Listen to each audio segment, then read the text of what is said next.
Oke, Assalamualaikum warahmatullahi wabarakatuh.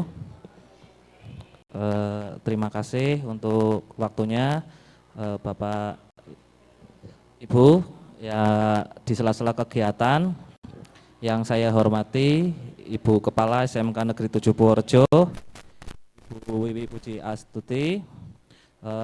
Saya mohon maaf ya Bapak Ibu, di sini merepotkan Bapak Ibu karena ada salah satu tugas dari guru penggerak di sini. Dari apa yang saya sudah lakukan atau apa yang saya sudah kerjakan kemarin pas hari Minggu di SMP 4 adalah aksi nyata, dan aksi nyata tersebut harus diimbaskan ke Bapak Ibu di SMK Negeri 7 Purworejo. Dan saya akan membacakan untuk susunan acaranya. Yang pertama adalah pembukaan, yang kedua sambutan dari Kepala Sekolah Ibu Wiwi Puji Astuti SPD MSI. Terus yang ketiga kita berdiskusi. Yang keempat lain-lain. Yang kelima penutup. Untuk acara selanjutnya kepada Ibu Wiwi Puji Astuti SPD MSI untuk memberi sambutan di presentasi saya budaya positif modul 1.4. Waktu dan tempat saya persilahkan.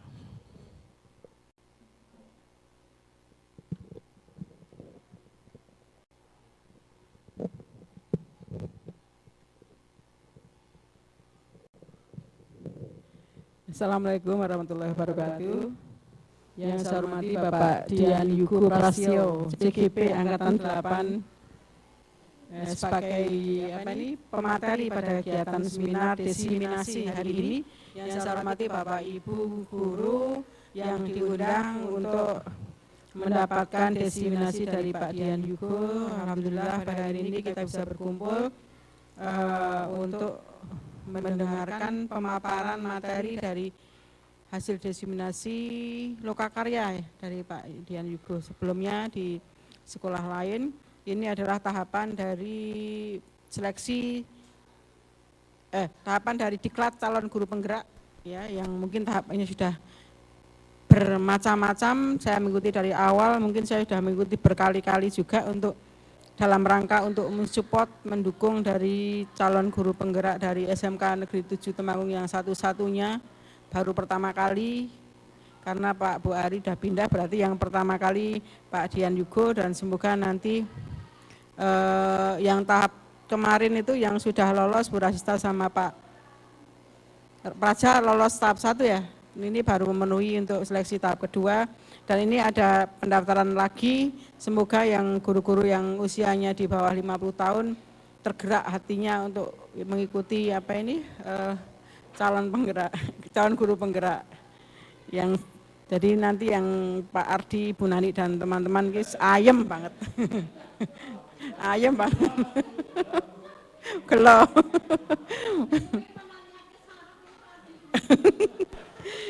Ayem banget karena tidak ada beban untuk mendaftar. Monggo nanti, karena kita tidak tahu juga ke depannya seperti apa.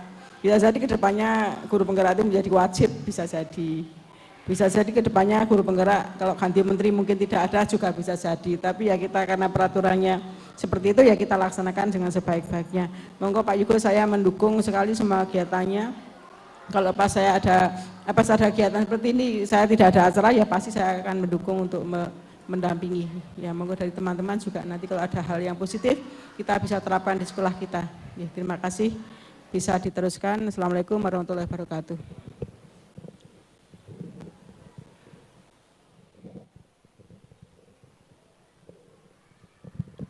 Terima kasih untuk Bu Wiwi atas motivasinya buat terutama buat saya, dan mudah-mudahan teman-teman dari guru SMK Negeri 7 Purworejo bisa mengikuti seleksi tahap yang guru penggerak tahap 11. Mudah-mudahan ada yang mendaftar lagi, karena kemarin yang tahap 10 baru Pak Praja dengan Bu Rasista. Mudah-mudahan Bu Rina sama Bu Retno ini, yang Bu Mala juga, Pak Zainal itu Pak Pak, itu bisa mendaftar tanggal, kalau yang angkatan 11 itu paling lambat tanggal 27 Bu Retno. Tuh. Ya kegiatannya sebenarnya ya banyak, memang setiap hari itu ada tugasnya, tapi kan tidak setiap apa ya namanya harus diupload setiap hari, enggak. Jadi contohnya kayak sekarang itu kan kalau saya 1 minggu itu rukolnya itu 1 kali, jadi sebenarnya tidak terlalu padat. Ya memang jadwalnya padat, tapi kita sebenarnya mengerjakan tugasnya sebenarnya misal ada modul, nah modul itu di kita komen, itu salah satu kehadiran. Jadi tidak harus secara langsung. 1 minggu hanya 1 kali untuk rukolnya, yang lain itu tugas mandiri dan diupload. Sebenarnya tugasnya seperti itu. Dan yang kalau mungkin yang Bapak Ibu guru yang dari Purworejo kan enak, lokakaryanya dekat di SMP 4. Jadi tidak terlalu jauh. Kalau saya kan dari Wonosobo, hari Minggu harus ke Purworejo. Jadi lokakarya kalau nggak hasil. Dan jadi perjalanannya hampir 1 tahun untuk guru penggerak, dan setiap bulannya seperti ini. Mohon maaf, jadi kadang-kadang saya mengundang, dan kadang-kadang juga dari PP saya adalah kepala sekolah SMA 10, jadi tiap bulannya juga ke sini, kadang mengundang Bapak Ibu, dan tujuannya sebenarnya dari apa yang sudah saya pelajari itu apa ya namanya, aksi nyatanya seperti ini. Jadi aksi nyata berarti mengimbaskan. Oke. Jadi kemarin saya mempelajari dengan budaya positif ya, budaya positif. Jadi apa yang sudah ada di dalam sekolah kita, aturan itu sebenarnya apakah bisa menjadi budaya atau belum. Contohnya di SMK Negeri 7 Purworejo itu kan salah satu contoh aturan di SMK Negeri 7 Purworejo kan memakai sepatu warna hitam. Nah, sepatu warna hitam itu kalau anak kan di sekolah itu pastinya menggunakannya itu karena apa ya, aturan gitu ya. Nah, kalau aturan kan belum menjadi budaya. Kalau sudah menjadi budaya kan pasti akan terbawa sampai ke dunia kerja. Contohnya seperti itu. Jadi apa yang sudah kita sudah ada di sekolah kita bisa menjadi budaya. Nah, budayanya budaya positif di modul 1.4. Oke, tujuan dari diskusi ini adalah melalui diskusi ini kita dapat merencanakan budaya positif di lingkungan kelas dan lingkungan sekolah. Berarti minimal kita sebagai guru itu bisa menimbulkan budaya positif di lingkungan kelas. Kan kita ngajar, berarti budaya positifnya yang paling rendah itu di kelas. Dan bisa ke yang lebih luas lagi ke sekolah. Di sini diseminasi budaya positif artinya adalah merupakan suatu inovasi, ya, inovasi yang dirancang melalui diskusi bersama secara matang hingga menghasilkan kesepakatan bersama. Nah, dari apa yang kita diskusikan hari ini, mudah-mudahan bisa menghasilkan budaya positif yang bisa diterapkan ke siswa. Waktu diskusi minimal 60 menit ya, waktunya 60 menit. Jadi lebih dari 60 menit boleh. Jadi kita nanti ini kan proses ini kan memang direkam dan nanti mohon maaf masuk ke YouTube dan dikirim. Mohon maaf kita minimal harus 60 menit. Kalau lebih dari 60 menit ya mungkin berarti pembicaraan kita lebih lebih menarik dan lebih asik. Perubahan paradigma ya, menurut saya itu perubahan paradigma itu sebenarnya kan di tempat atau SMK Negeri 7 Purworejo sebenarnya sudah bagus ya. Dan yang sudah bagus itu kalau kita kemas lagi ke arah yang lebih baik lagi, pastinya akan lebih lebih menarik lah ya. Karena saya percaya kalau di SMK Negeri 7 Purworejo aturan-aturan yang sudah ada, aturan yang sudah dibuat dari kesiswaan itu pastinya sudah menuju ke arah yang lebih baik. Di sini pembahasan dari modul ini ya, atau diskusi ini ada 6 Bapak Ibu. Yang pertama adalah disiplin positif. Tadi kan budaya. Budaya positif itu di dalamnya ada 6 ya. Yang pertama adalah disiplin positif dan nilai-nilai kebijakan universal. Terus yang kedua teori motivasi, hukuman dan penghargaan, restitusi. Yang ketiga keyakinan kelas.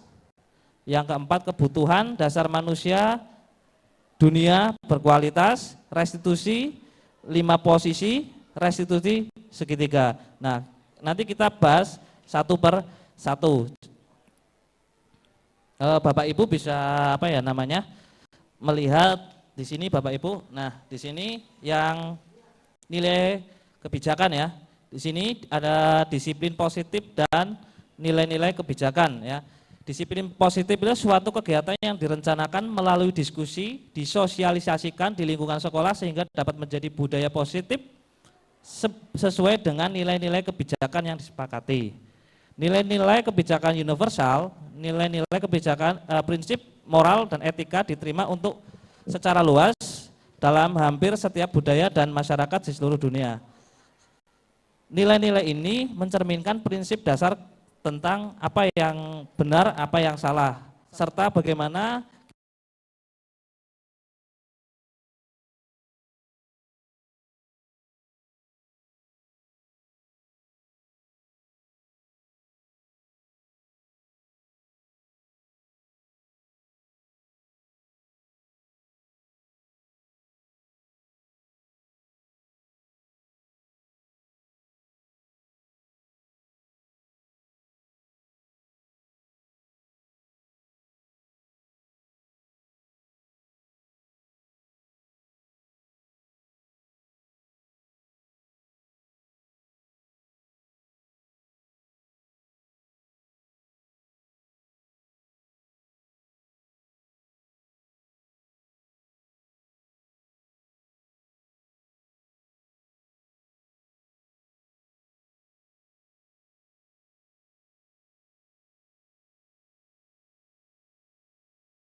tunjuk seumur hidup dan keterampilan hidup. Nah, Bapak Ibu nanti juga bisa mengimplementasikan nilai-nilai kebijakan ini di dalam kelas. Petunjuk hidup, peduli, penalaran, bekerja sama, keberanian, usaha. Terus yang di bawah juga ada lagi ini, empati, suara hati. Terus yang keenam juga ada proyek nilai-nilai kebajikan. Ada peduli, terus rajin, keberanian, santun, kreatif, semangat. Nah, sebenarnya nilai-nilai kebajikan yang bersifat universal ini kita bisa implementasikan di dalam kelas, bahkan di lingkungan sekolah. Ini adalah contoh-contoh nilai-nilai kebajikan universal. Mungkin ada tanggapan Bapak Ibu?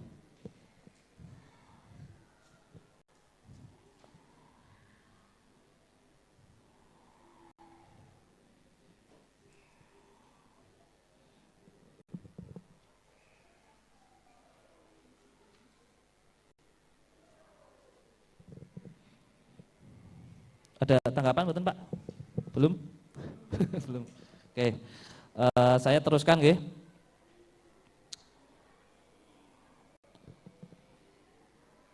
Modul 1.1.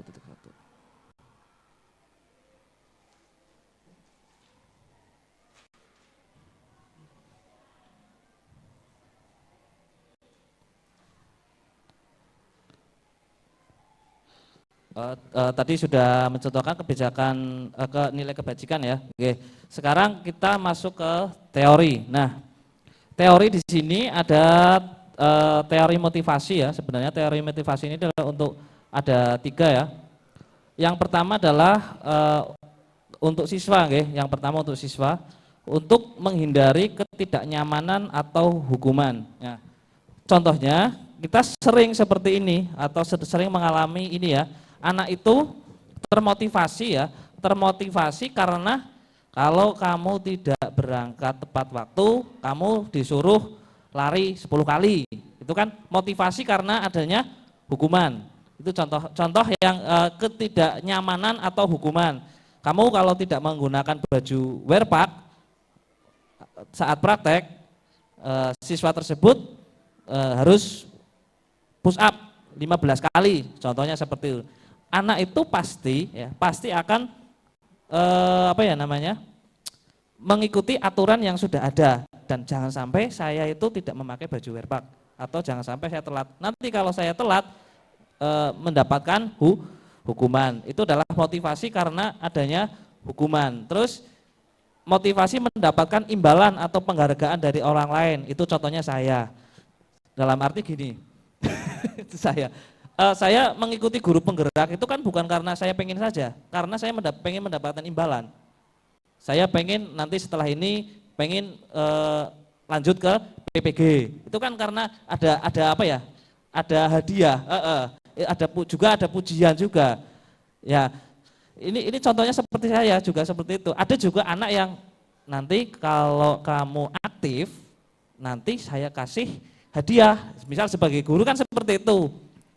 Nah, padahal yang harus kita tuju itu yang ketiga, motivasi yang ketiga, untuk menjadi orang yang mereka inginkan dan menghargai dari diri sendiri. Nah, dengan nilai-nilai yang mereka percaya. Maksudnya apa? Motivasi yang dari diri sendiri adalah motivasi intrinsik yang memang saya ingin mengembangkan diri saya dan saya ingin benar-benar belajar untuk masa depan saya, karena bukan imbalan, jangkanya jangka jauh. Jadi di disiplin positif ini kita harus bisa memunculkan motivasi intrinsik. Jadi tidak perlu adanya imbalan atau hukuman, siswa itu bisa menyadari apa kewajiban yang harus dilakukan. Nah, yang paling sulit kan yang seperti itu, memotivasi siswa. Kadang juga Bapak Ibu ya melihat siswa, kalau kita ngajar juga banyak yang tidur, itu kan, banyak yang main HP itu kan banyak seperti itu. Tanya Iksan itu yang belakang itu, kan seperti itu. Bagaimana memotivasi anak itu, nek wis wayahe jam 9 lebih seperempat itu anak itu harus bisa masuk di kelas. Kalau belum tidak ada guru, ya anak itu jangan sampai tidur-tiduran, minimal ya duduklah di kursinya masing-masing. Kan yang paling susah seperti itu. Jadi motivasi anak belajar itu karena apa? Karena takut sama gurunya. Yang di lingkungan kita kan seperti itu. Jadi kalau ada gurunya baru bisa rapi. Kalau gurunya datangnya semisal kurang dari 5 menit, pasti anak masih di luar, kan jarang. Kalau di SMK, kalau khususnya untuk yang listrik itu jarang. Dalam arti belum ada gurunya ya pasti anaknya masih ada yang di luar, masih ada yang duduk-duduk, masih ada yang jajan, pasti seperti itu. Idealnya kan begitu kering gitu ya, bel pasti masuk. Tapi kan untuk menuju itu kan susah ya. Menurut saya tuh susah. Nah, susah itu insya Allah kalau kita membuat sebuah keyakinan kelas, nantinya bisa meyakinkan anak itu mempunyai rasa tanggung jawab kepada dirinya. Itu untuk motivasi. Nah, di sini teori motivasi itu yang pertama, kita harus atau siswa itu harus tergerak dulu ya, tergerak dulu ya. Yang paling dalam itu kan tergerak. Setelah tergerak itu bergerak ya. Bergerak berarti mengimbaskan apa yang sudah kita pelajari, apa yang sudah kita ketahui kepada murid ya atau teman sejawat. Terus menuntun, terus menggerakkan ya, bahwa kita sebagai guru juga harus bisa menggerakkan teman-teman atau rekan guru dan siswa. Jadi kita tidak stuck atau tidak ada pergerakan untuk berdiskusi dengan rekan sejawat. Jadi sebagai guru pastinya ada kekurangan dan ada kelebihannya. Pasti kan berdiskusi untuk saling mengisi kekurangannya saya apa, kekurangannya Bu Nani apa, kekurangannya Bu Retno apa, kan kita saling mengisi dan saling mendukung, saling mendukung semua kegiatan yang ada di SMK Negeri 7 Purworejo. Kita juga harus bisa saling mendukung apa yang menjadi kegiatan positif siswa atau bahkan mendorong agar siswa itu lebih aktif. Terus Bapak Ibu coba tadi ada teori.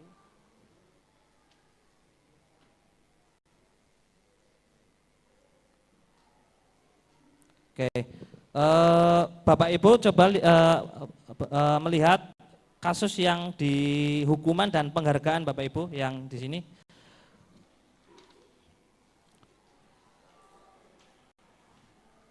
Bu Eva kurang menguasai pelajaran, Eva kurang mempelajari pelajaran matematika. Sudah Bapak Ibu?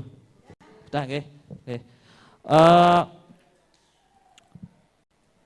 Eva kurang menguasai pelajaran matematika sehingga pada saat pelajaran tersebut berlangsung dia lebih banyak terdiam dari berdiam diri dan menggambar di buku pelajarannya. Pada saat guru matematikanya Pak Seno menanyakan pertanyaan Eva menjadi gugup. Eva itu menjadi gugup dan tak sengaja menjatuhkan tasnya dan dari kursi serta tiba-tiba menjadi gagap pada saat berupaya menjawab.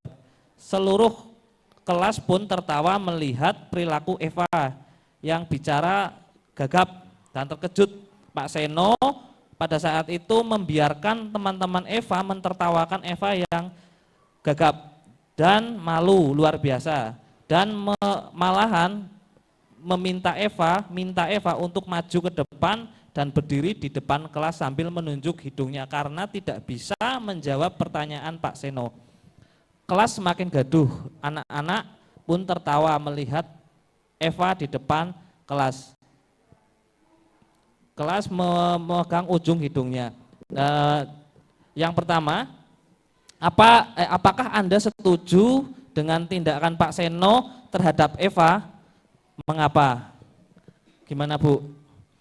Apa yang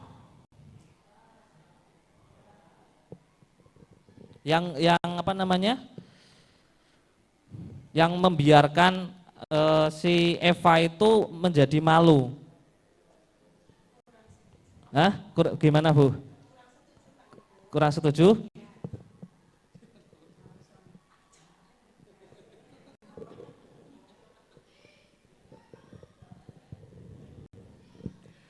Berkaitan dengan kasus tersebut, kalau tanggapan dari saya kurang setuju.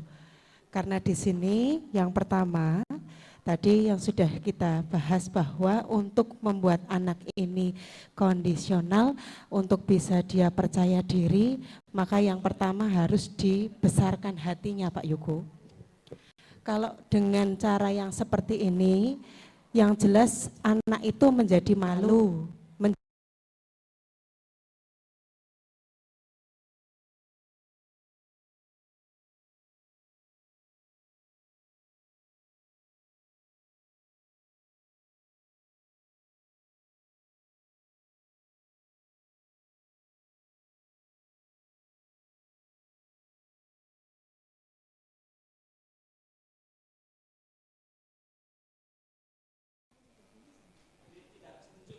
Mboten, tidak setuju.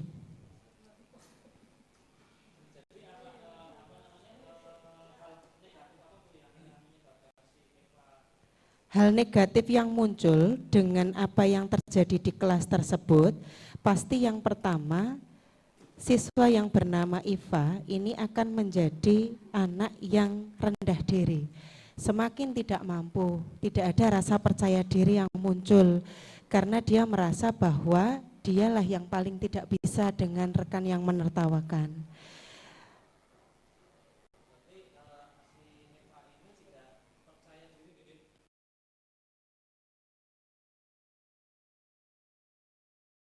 gambaran ke depan itu dia up-nya itu untuk bangkit itu harus seperti apa.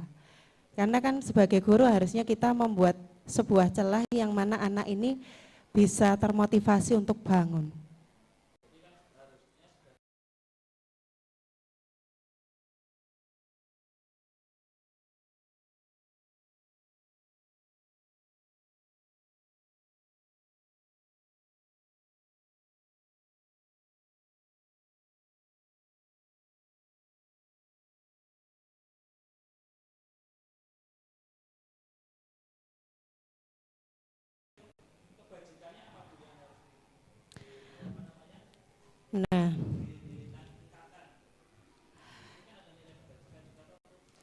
Nah, dari beberapa nilai kebajikan tadi ya, proyek nilai kebajikan itu yang harus ditingkatkan, yang jelas ini dari sisi guru atau dari siswa dulu? Keberanian Pak, itu yang pertama.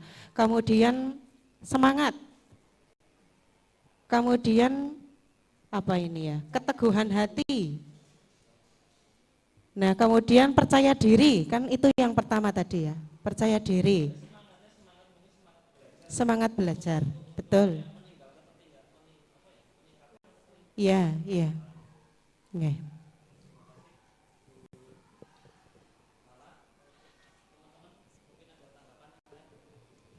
Bu Nani. Terima kasih atas waktunya.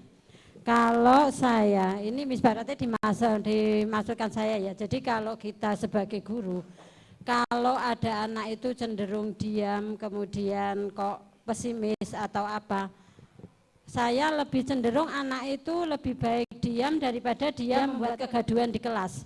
Kadang-kadang malah kalau ada anak yang tidur, itu malah saya biarkan daripada nanti dia membuat gaduh di kelas. Jadi lebih baik kamu tidur, yang penting kamu sekolah, kemudian daripada kamu gaduh, udah kamu diam aja, kamu tidur seperti itu. Nah kemudian kalau seperti itu kita kasih motivasi supaya anak itu lebih kita berikan, dia harus lebih suka, kita beri pemahaman bahwa anak itu harus lebih suka dulu dengan gurunya, kemudian setelah itu dia akan suka dengan pelajarannya Pak Yogo. Kemudian nilai kebajikan yang ada itu adalah yang pertama dia itu harus punya rasa tanggung jawab, ya tanggung jawab terhadap tujuan dia sekolah itu apa. Ya kalau dia sudah punya tanggung jawab, otomatis dia akan berusaha bagaimana dia bisa mengikuti pelajaran dengan baik. Kemudian setelah tanggung jawabnya ada, kemudian dia akan tumbuh rasa percaya dirinya. Kemudian rasa percaya diri itu setelah dia tanggung jawab percaya diri, kemudian dia merasa bisa, akhirnya timbullah semangat dia untuk belajar. Seperti itu Pak Yogo.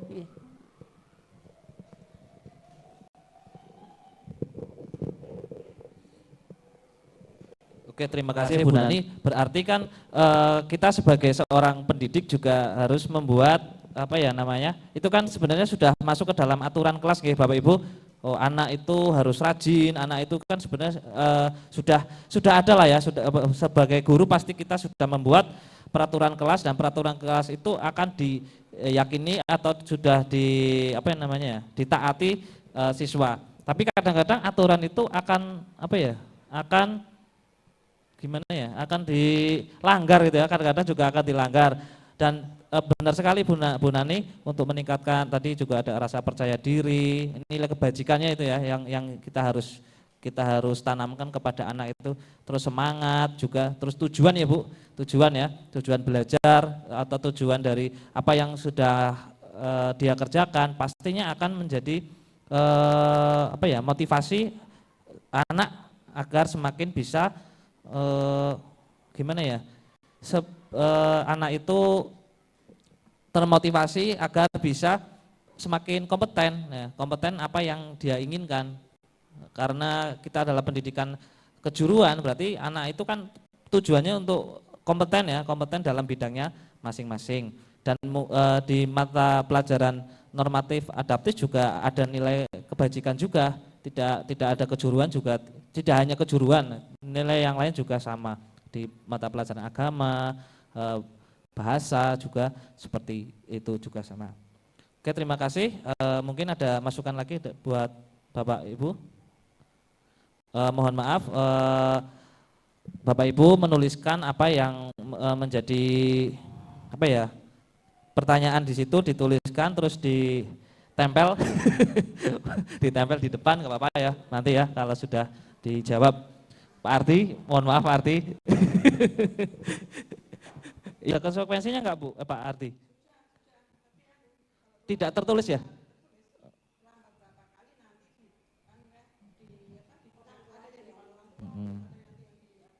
Oke, oke. Berarti spontanitasnya ini saya tidak akan terlambat lagi ya menulis itu ya Bu ya? Ya, karena ini karena tidak muncul di dalam aturan sekolah.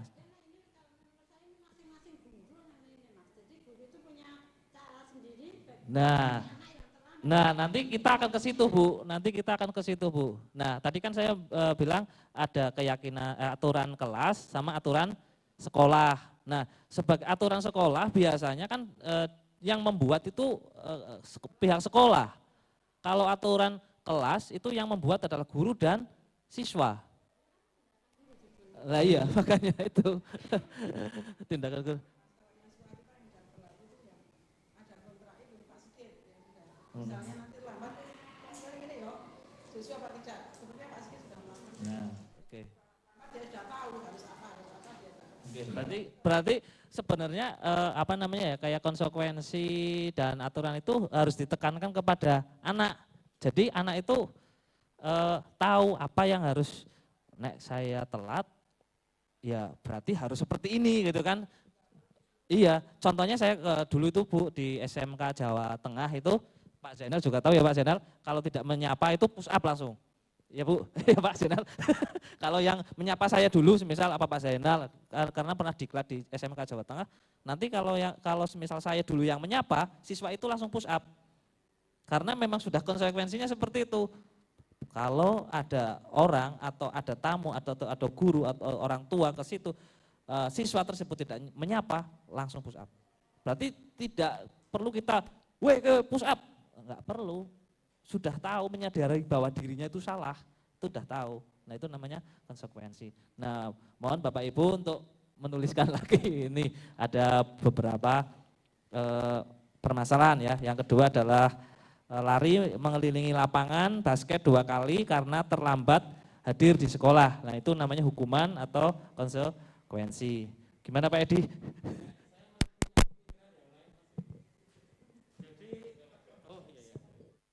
Ada pemikiran yang kok saya tuh punya pemikirannya kok agak berbeda itu.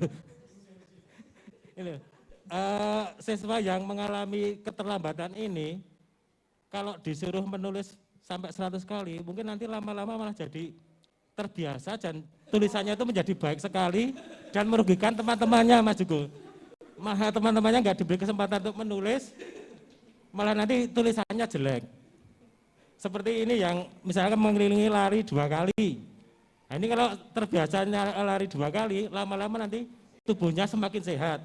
Teman-temannya malah tidak diberi kesempatan, jadi tidak sehat itu loh. Nah ini saya malah pikirnya ini hukuman atau malah?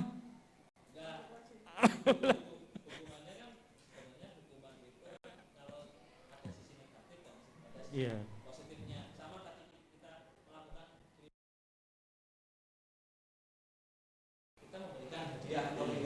Pasti ada sisi positifnya, anak itu semangat, apa dan sebagainya. Ternyata sisi negatifnya apa? Ketika anak tidak dikasih hadiah, anak ya senang. Seperti itu. Jadi kita menujunya tidak ada sisi negatif, gitu Pak. Itu maksudnya Pak. Ya, saya banyak pemikiran seperti itu. Nah, ya, berarti kan sama itu yang ketiga kesempatan kalau tulis kemana tulisan jadi paling bagus sendiri. Temannya ya nggak pernah lama-lama nggak bisa jadi tulisan bagus itu. Kalau seperti saya pernah melihat itu ada anak yang terlambat tidak ikut upacara ya, itu hukumannya misalkan malah disuruh menghormat bendera itu sekian jam gitu loh, itu sesuai tepat atau tidak itu loh ya, bingungnya seperti itu. Ya kalau itu kan hukuman toh Pak, pastinya kan hukuman. Ya. Dampaknya Nah, maksudnya kan kalau hukuman kan harusnya supaya nanti tidak diulangi lagi ya. Nah, kalau misalnya kita kok hormat bendera malah sebagai hukuman, berarti kan tidak tepat itu harusnya. Karena Maksudnya nanti tidak mau menghormat bendera kan tidak tepat kan berarti. Itu kan efeknya biar anak capek Pak. Kalau pertama itu kan jadi capek, dia nggak mengulang lagi. Tapi kan harusnya hukuman itu kan supaya tidak mengulangi gitu. Kalau hormat kok tidak tidak mengulangi ya kan berarti kan tidak tepat. Itu menurut saya. Pak Ibu deh. Saya mungkin bisa.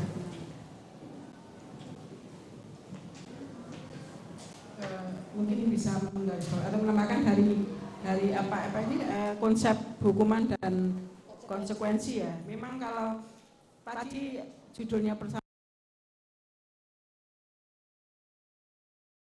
itu kalau di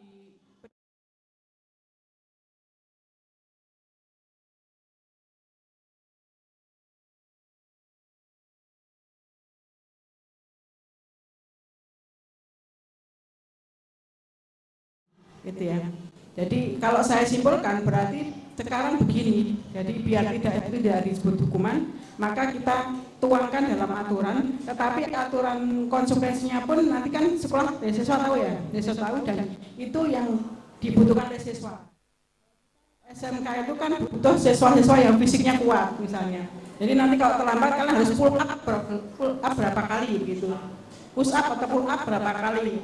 Itu mungkin nanti itu konsekuensi tapi dampaknya positif karena siswa juga menjadi lebih sehat dan sebagainya dan siswa mengetahui. Kalau selama ini memang masih spontan ya Bu, misalnya terlambat suruh nyapu, suruh ini saya kira itu masih spontan dan dampaknya tidak begitu positif meskipun siswa jadi wah isin timang nyapu gitu. Tapi mungkin kita besok dari diseminasi ini kan jadi agak ada wawasan yang lebih terbuka, mungkin kita rumuskan dalam suatu peraturan dan itu konsekuensinya langsung kita cantumkan dan bisa mengetahui dan konsekuensi yang benar-benar nanti akan ada dampak tapi bukan negatif karena kita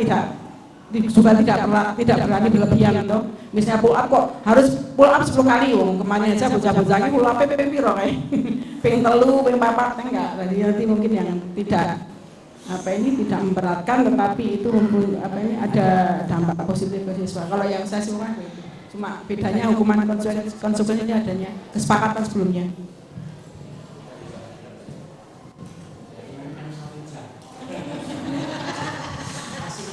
Iya, maksudnya satu jam. Pak. Terima kasih Pak Ibu. Ini sebenarnya pembicaraan yang menarik sekali. Ya, sudah kita sepakati dulu konsekuensi itu apa, terus hukuman itu apa. Kalau pengertian saya tadi konsekuensi kan mungkin aturan-aturan yang sudah tertulis. Nah, kalau hukuman berarti spontanitas. Ini ya kadang konsekuensi kita yang sudah tertulis, aturan-aturan yang tidak tertulis, ini sudah kita terapkan, misalnya sampai berapa aturan. Tapi kenyataan di lapangan, kadang aturan itu tidak menjangkau atau mungkin anak tidak berubah. Karena ini kasus seperti saya ya, kadang saya itu orangnya karena saya orang lapangan, kadang terus di lapangan. Ini kasus yang nyatanya anak itu berubah. Mungkin pada saat anak sering terlambat, anak-anak itu, saya kemarin ada 4 anak, kasus 4 anak, ini benar-benar terjadi, ya, terlambat terus. Nah, saya pada saat itu mungkin bisa dikatakan karena spontanitas itu adalah hukuman, tapi ternyata hasilnya positif sekali. Saya hanya sederhana sekali, kamu kalau terlambat terus, karena saya menjumpai anak itu sering terlambat terus, pintu dikancing tetap terlambat terus masuk, paling hukumannya juga suruh bersih-bersih seperti itu ya. Itu mungkin sudah tertulis ya kalau seperti itu ya. Nah, itu kami melangkah, kamu kalau terlambat lagi nanti Pak Ardi mengantarkan kamu ke rumah sampai ketemu orang tua. Sampai sekarang alhamdulillah tidak terlambat. Karena itulah itu kadang muncul juga hukuman yang katanya itu juga spontanitas, itu juga ada dampak positifnya. Sehingga bagaimana sebenarnya konsep kita ya kolaboratif itu ya sebenarnya institusi itu ya. Nah itu.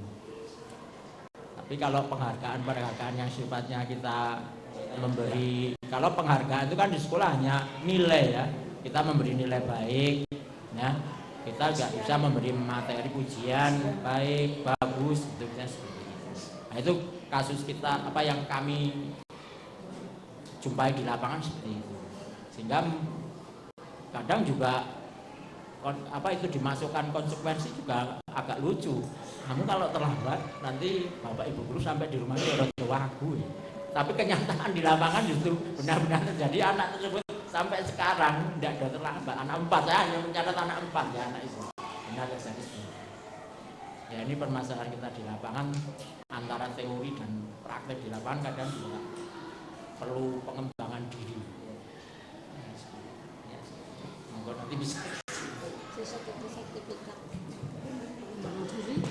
Terima kasih. Yang pertama masukannya dari Ibu Wewe, terus masukannya dari Pak Ati. Memang seperti itu ya, yang faktanya yang di sekolah atau di lingkungan SMK Negeri 7 Purworejo, kadang juga ada hukuman yang positif ya Pak Ati. Bu Wewe juga ada membuat siswa itu jera. Tapi juga tidak semua Pak Ati, tidak semua anak pasti seperti itu. Ya pasti ya ada lah ya. Dulu waktu saya pas olahraga ditendang, saya nggak berani lagi. Nek telat pernah seperti itu. Ada yang ditendang beberapa kali ya tetap sama gitu kan, ada. Kan seperti itu. Ada yang memang, jadi ada yang memang langsung langsung menaati aturan, ada yang malah keluar dari apa yang sudah ada di dalam sekolah itu, aturan di sekolah itu, jadi malah lebih bahasanya lebih nakal, lebih dadi ya, bisa ada yang seperti itu. Jadi memang hukuman juga ada hukuman yang baik ya, ada yang berdampak negatif, juga ada dampak positifnya seperti itu. Ya pastinya ada Bu, pastinya ada. Nah, sudah tahu ada kesepakatan. Nah, biasanya tahap di dalam kita mendidik di dalam kelas itu pasti tahapannya pasti membuat kesepakatan kelas, bukan keyakinan kelas. Ya, kalau saya sepertinya kalau keyakinan kelas belum ya Bu, belum ya. Hanya mungkin ada aturan kelas atau aturan sekolah. Nah di sini monggo Bu, di mana di apa namanya, di sekolah kita pas kalau saya baru menjumpainya ya aturan dan peraturan kelas ya. Itu pun kalau peraturan kelas atau aturan yang sudah dibuat bersama-sama itu sepertinya belum semua guru juga membuat aturan kelas yang bersama. Biasanya aturan yang ada di sekolah ya udah kita gunakan aturan yang di sekolah aja, nggak usah ada aturan di kelas. Aturan kelas ya sudah, nggak ada aturan. Saya juga menjalani itu maksudnya Bu. Jadi tidak saya menyudutkan Bapak Ibu, tapi saya juga seperti itu.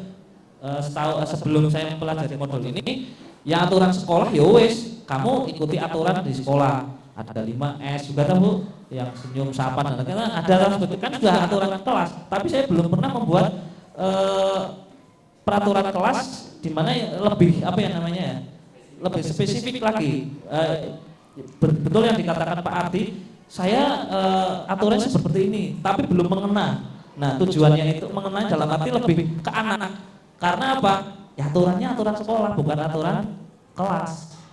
Aturan kelas lagi, naik lagi yang lebih spesifik, namanya keyakinan kelas. Nah hari ini Bapak Ibu kita harus membuat, dari hasil diskusi ini kita bisa membuat keyakinan kelasnya. Di sini ada peraturan kelasnya. Peraturan kelas itu disusun, dikembangkan bersama-sama antara guru dan murid ya. Peraturan kelas yang menuntun nilai positif, pastinya nilai positif lah ya.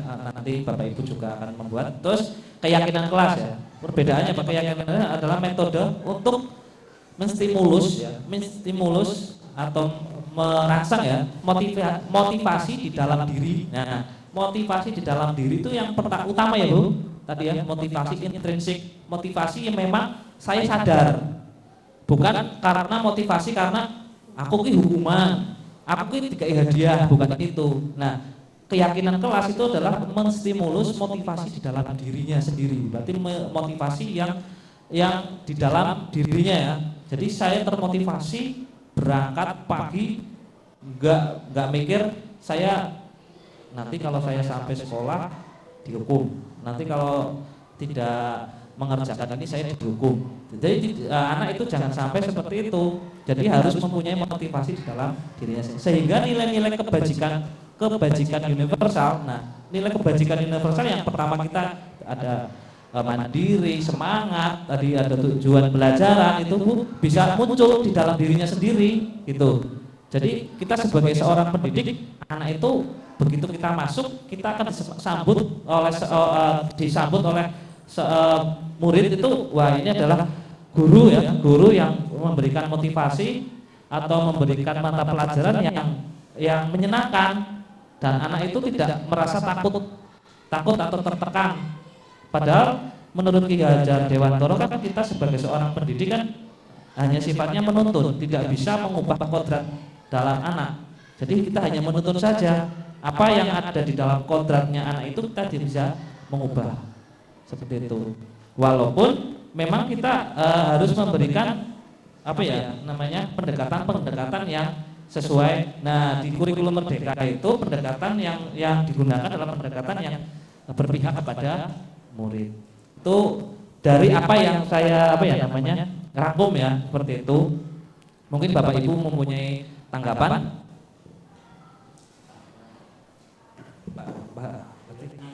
Boleh sekali Pak Ardi. Terima kasih Pak Eko. Sepertinya kalau lihat mendengar tadi bahwa tugas guru dalam kurikulum Merdeka itu begitu berat. Begitu berat. Padahal waktu kita itu misalnya kalau olahraga itu hanya 2 kali 45. Mengapa saya katakan berat? Bahwa seperti tadi dikatakan bahwa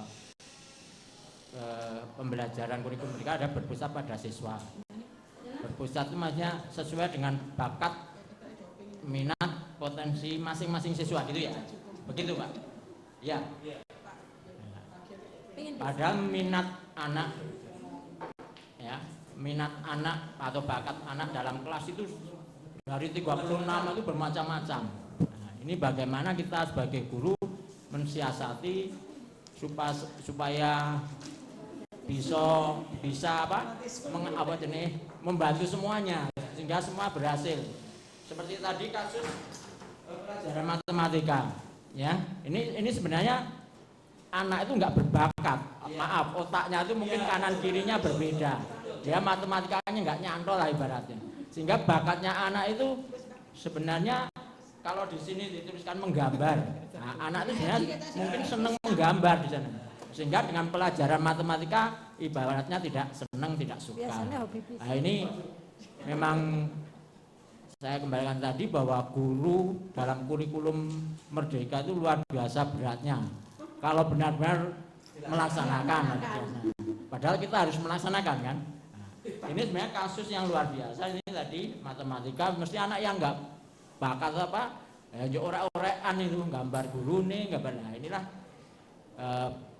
beban atau bukannya, maksudnya tanggung jawab guru matematika ini. Ya, bagaimana mensiasati anak itu ya, memang itu pelajaran matematika di mana dia bakatnya gambar lah, piye carane ya seneng matematika lah, itulah beratnya guru di situ. Sama seperti saya di lapangan. Pas pelajaran materi basket. Anak seneng bal-balan, mungkin basket malah ditendang-tendang. Nah, inilah sulitnya ya, bukan sulit ya, motivasi kita sebagai gurunya guru di sini. Itu bagaimana kita mensiasatinya. Terima kasih. Ya, terima kasih masukannya untuk Pak Ardi. Memang betul seperti itu, di kurikulum Merdeka memang kan harus mengkelompokkan bakat minat anak ya. Nah, sebenarnya itu saya yang dikatakan Pak Ardi itu yang sekarang sudah saya kerjakan hari ini modul titik 2.1 itu memang itu seperti itu, bagaimana cara mensiasati atau mengelompokkan bagaimana bisa anak yang sukanya suka bakat ini kayak Pak Ati, ada yang sukanya sepak bola, ada yang sukanya misal badminton dan sebagainya, ada yang sukanya bulu tangkis atau badminton tapi nggak bisa main sepak bola, betul nggak Pak Ati? Jadi yang dilakukan di kurikulum Merdeka itu pendekatannya Pak Ati. Nah, pendekatan yang dipakai adalah pendekatan diferensiasi. Nah, diferensiasi itu sendiri sebenarnya itu pendekatan yang sebelum pembelajaran, misal sebelum benar-benar yang dikatakan Pak Ati, karena kita harus kita harus mengetahui satu latar belakang anak, yang kedua minat bakat anak, ya, terus kemampuan anak. Itu pendekatan diferensiasi atau model diferensiasi. Jadi di kurikulum Merdeka itu menggunakannya modelnya itu. Jadi sebelum anak mengikuti pelajaran kita sebagai guru kita harus tahu latar belakang anak dulu. Iya memang seperti itu. Jadi seperti itu. Terus kita melakukan asesmen atau melakukan penilaian kepada anak, kemampuan anak itu seberapa. Misal guru matematika tadi juga, anak ini seperti ini. Nah, semisal berarti kan sebagai seorang guru tahu kasusnya. Pak Arti juga tahu kasusnya seperti itu. Sebagai seorang pendidik, berarti kita tahu, anak ini kurang di dalam ini, anak ini kurang di ini. Berarti tahu kekurangannya. Itu menggunakan penilaian. Ada yang menggunakan secara wawancara atau diskusi atau angket juga sama. Nah, yang jadi permasalahan di fakta itu kan apa mungkin kita sebelum ngajar yuk seperti itu dilaksanakan atau tidak. Kita pasti kalau ngajar ya wis wayahe jam ngajar ya jam ngajar. Jarang teh Bu, sebelum pelajaran, maksudnya misal semester 2 atau semester 1 masuk, kita mengetahui dulu atau proses itu kan jarang. Nah, sebenarnya kita kalau sistemnya ya, kalau kita menggunakan asesmen mungkin ya 1 hari selesai. Tapi kalau kita menggunakan wawancara untuk mengetahui latar belakangnya itu yang lama, prosesnya lama.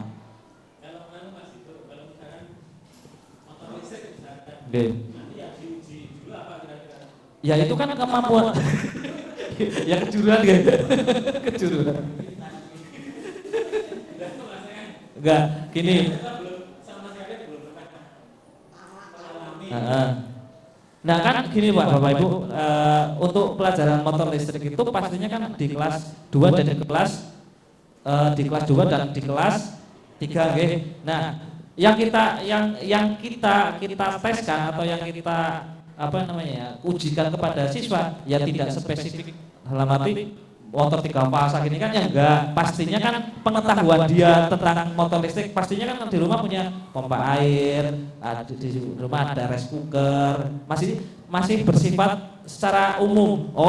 Anak ini misalnya anak ini sudah mengetahui tentang pompa air, tentang blender, kan itu adalah salah satu contoh motor listrik. Dan ada lagi yang sama sekali tidak tahu motor listrik. Berarti kan kita tahu, tes itu hanya dilakukan untuk mengetahui saja Pak. Anak ini bisa bisa tahu lebih jauh gitu. Ada yang anak yang seperti ini sama sekali tidak tahu apa-apa, belum, itu kan ada. Nah, bagaimana cara kita mengatasi? Kan sebagai seorang pendidik kita, berarti nanti kita yang tahu-tahu itu bisa menjadi tentor atau teman sebaya untuk saling kita kelompokkan, saling berbagi ilmu.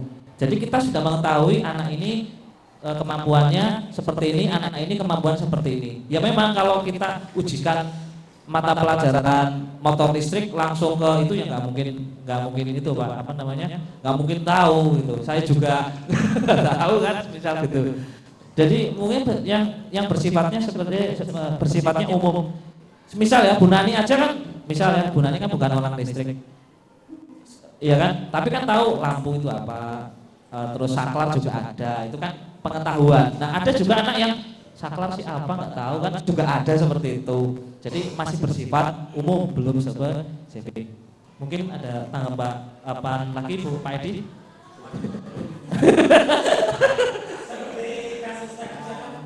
Eva. Misalkan di awal itu sudah ada kesepakatan antara guru dan murid dalam proses pelaksanaan tadi yang mengajar, ada kesepakatan, kemudian misalkan Bapak tadi melakukan seperti yang dilakukan tadi, itu seharusnya kan tidak menimbulkan malu lah. Kan kalau misalnya seperti itu dilakukan kan tidak masalah sebenarnya. Jangan siapapun yang lainnya pun juga tidak akan Menertawakan.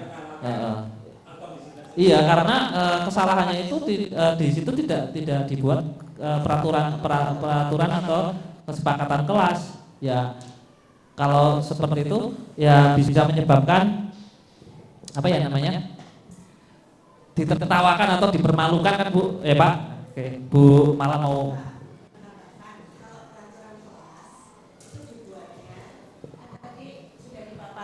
melalui nilai-nilai yang positif yang mau diangkat. Jadi mungkin kita sebagai guru di kelas, ketika kita membuat peraturan kelas, berarti yang harus diperhatikan adalah terkandung nilai-nilai yang positif. Kalau tadi itu dibuat peraturan kelas, berarti yang terkandung nilai positifnya belum muncul. Ngaten nggih Pak nggih.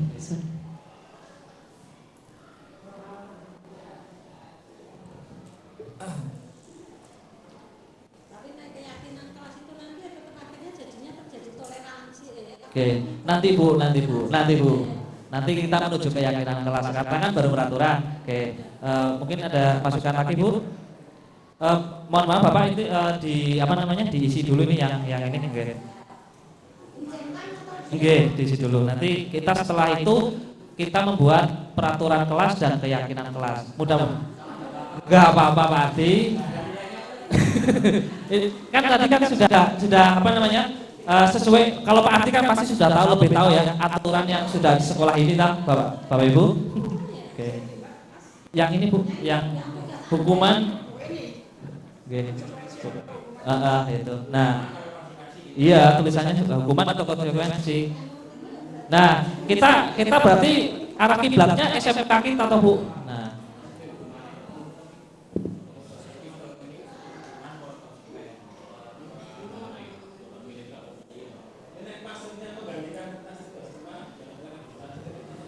Nah itu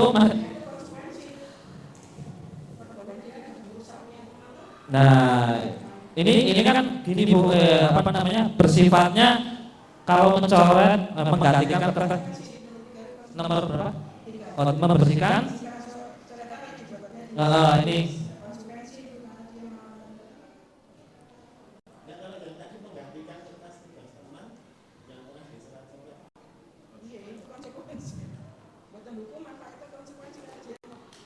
merugikan merugikan teman.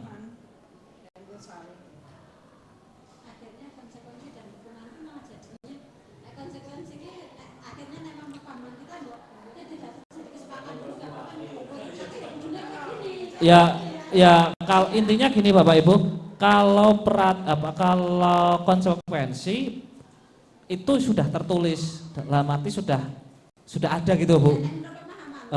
Okay. Nggih.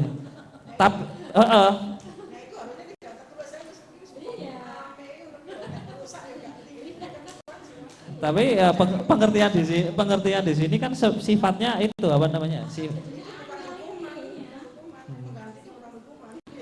konsekuensi karena merusakkan kertas itu nggih Bu.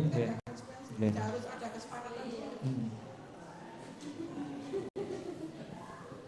Ada perdebatan yang alot Pak Zainal.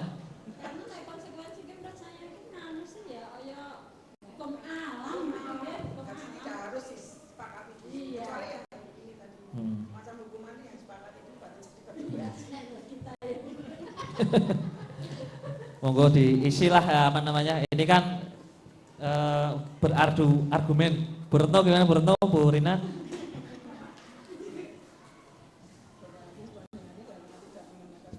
Bu Lestari ke depan Bu Lestari. Lenggah mriki mawon. Napa jenenge?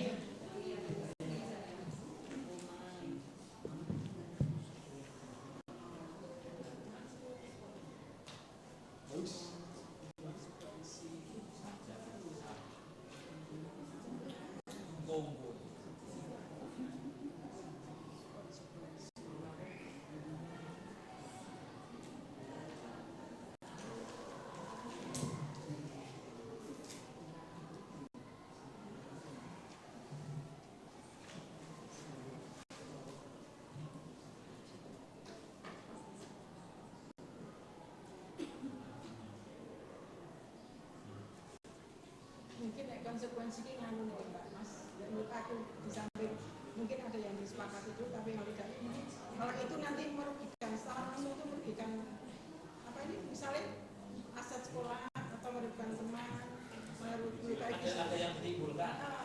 itu ada konsekuensi. Ada yang ditimbulkan. Harus langsung ini kan. Buat gunanya. Ya nggak apa-apa kan nulis Bu, siapa tahu itu berguna nanti buat ngajar mereka. Ya kan misalnya kok merusak ini LCD ya, konsekuensinya harus mengganti meskipun tidak ada perjanjian seperti itu.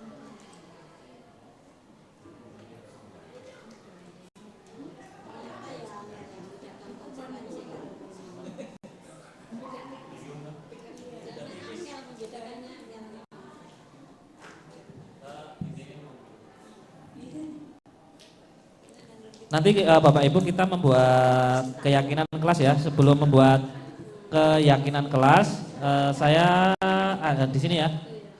Ada kebutuhan dasar manusia ya. Kebutuhan dasar manusia itu ada 5 ya.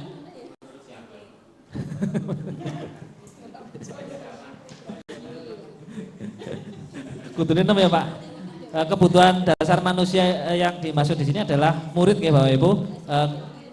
Kalau kita ya sama, tapi maksudnya yang kita spesifikkan ke murid ya. Yang pertama kebutuhan bertahan hidup, kebutuhan kasih sayang, ya, ingin diterima, penguasaan, kebebasan dan kesenangan. Nanti kita apa namanya ya? Kita membedakan satu antara kebutuhan bertahan hidup, kasih sayang, penguasaan, kebebasan. Nanti kita melihat video dulu biar Bapak Ibu bisa apa ya, kita seperti ini ya, seperti ini ya. Mungkin Bapak Ibu yang kemarin sudah menuliskan di apa itu ya namanya, sudah pernah kayaknya ya Pak yang seperti ini, 5 posisi kontrol. Mas, pikirnya Mas. Dan Bapak Guru.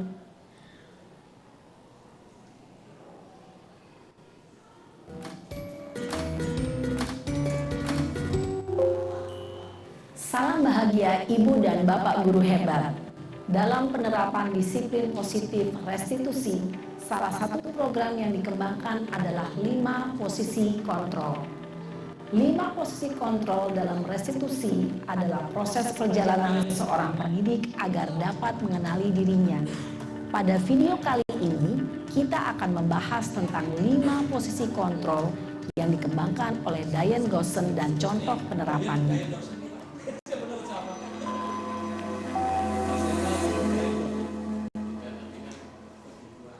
5 posisi kontrol itu adalah 1. Posisi penghukum.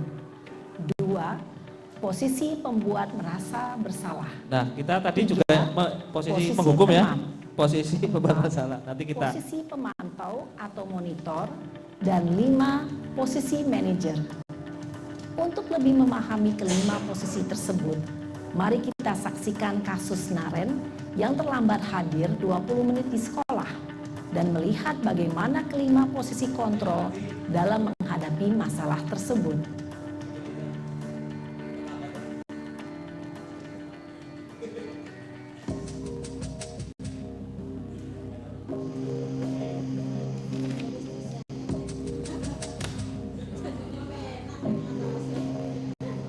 Naren! Sini kamu! Selamat pagi Bu. Selalu terlambat. Kamu deh, pasti terlambat. Maaf Bu, saya... Apa? Apa coba? Alasan kamu apa lagi? Kapan sih kamu tidak terlambat? Malas sekali ya kamu jadi anak. Saya... Dasar pemalas. Gak kapok-kapok sih kamu. Sudah berapa kali terlambat? Sana, kamu keliling lapangan basket 2 kali. Kenapa saya harus keliling lapangan basket, Bu? Kenapa? Kamu mau lawan ibu? Berani-beraninya jawab. Sudah terlambat, masih berani jawab pula. Sekarang, keliling lapangan basket 5 kali sekalian. Biar kapok. Cepat. Pergi sana ke lapangan basket. Posisi penghukum biasanya berbicara dengan nada tinggi, menghardik, menunjuk-nunjuk, menyakiti, dan menyindir. Hukuman bisa berupa fisik maupun psikis. Ibu dan bapak guru hebat. Dampak yang terjadi pada murid ketika guru berada pada posisi penghukum adalah murid cenderung akan memberontak, bahkan menyimpan dendam.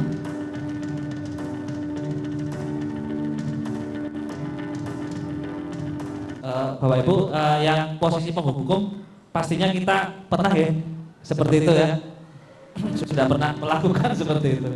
Nah ini ada posisi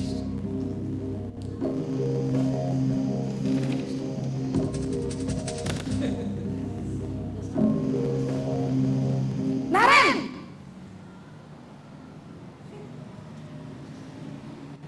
Selamat pagi, Bu. Naren. Kamu kenapa terlambat lagi, nak? Ya Tuhan, Naren. Kamu senang ya bikin Merasa ibu susah bersalah. ya? Kalau kamu terlambat lagi, nanti ibu yang ditegur bapak kepala sekolah, nak. Disangka ibu tidak bisa membina kamu. jadi anak itu merasa bersalah bahwa gurunya nanti dimarahi kepala sekolah gitu loh Bu. Maaf, Bu. Duh Gusti Naren. Kamu suka ya kalau ibu ditegur bapak kepala sekolah? Terus, sekarang ibu harus tulis apa ini di buku absen? Ini kamu sudah sering terlambat loh. Ibu harus apa coba? Maaf, Bu. Maaf sekali. Ya sudah, lain kali jangan bikin ibu susah lagi ya nak ya. Ibu tidak akan kuat lagi kalau kamu Bu Mala, begini gimana, Bu Mala? terus. Bisa jantungan kalau ibu ditegur bapak kepala sekolah. Sana cepat ke kelas. Maaf ya, Bu. Maaf sekali.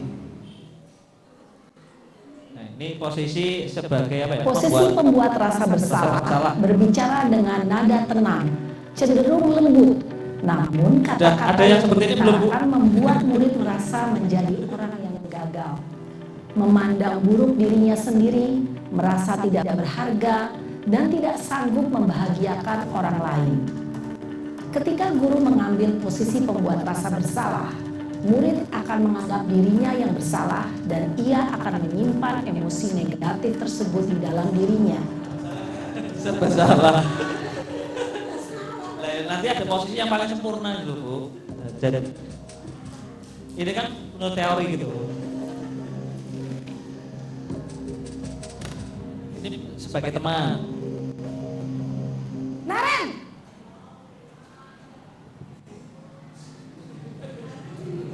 Selamat pagi, Bu. Wah, sudah jam berapa ini nak? Terlambat lagi ya sayang. Iya, Bu. Habis. Ya kan sebagai teman loh, Bu. Kan saya, Bu. Kamu malah menyalahkan ibu kamu. Kamu bukannya anak yang larinya paling kencang. Kok terlambat sih? Iya, Bu. Saya memang terlambat bangun tadi. Jadi, biarpun saya lari kencang, tetap gak kekejar, Bu. Ya sudah sana. Nanti lain kali larinya lebih kencang lagi ya. Biar gak terlambat lagi. Bikin seneng ibu. Demi ibu. Bisa kan? Bisa lah, Bu. Demi Bu Nani, demi Bu Mala. Sudah sana masuk kelas. Ibu beresin urusan absen kamu. Kamu ini ada-ada saja. Dalam posisi teman, guru berbicara dengan Terlambat nada 10 ya? suara ramah. BK-nya lebih banyak. Cenderung bersenda gurau untuk menjaga suasana tetap santai. Murid akan merasa senang, aman, dan akrab dengan guru. Identitas yang tercipta adalah identitas sukses atau berhasil. Namun, perlu diingat, karena ini masih dorongan eksternal, maka ada faktor Eksternal ya, bukan kepada orang belum intrinsik ini. Di sini guru absennya, sehingga di lain waktu murid bisa berperilaku baik, namun hanya kepada orang-orang tertentu saja. Pemantau.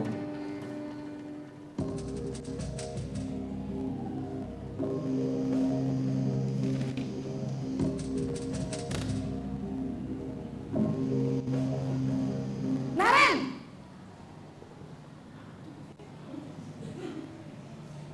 Selamat pagi, Bu.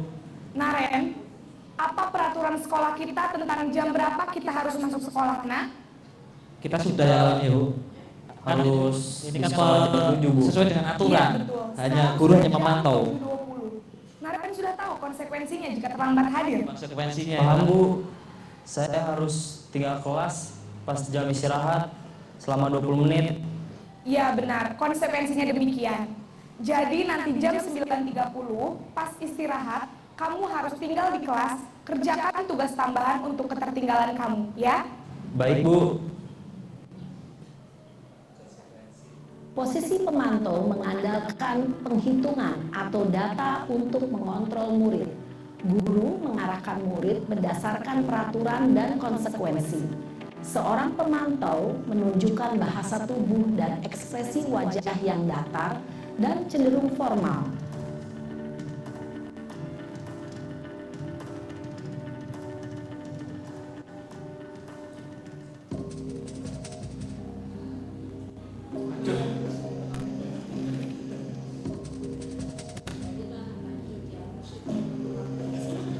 Jadi ada 5 proses, Bu. Ada 5 proses.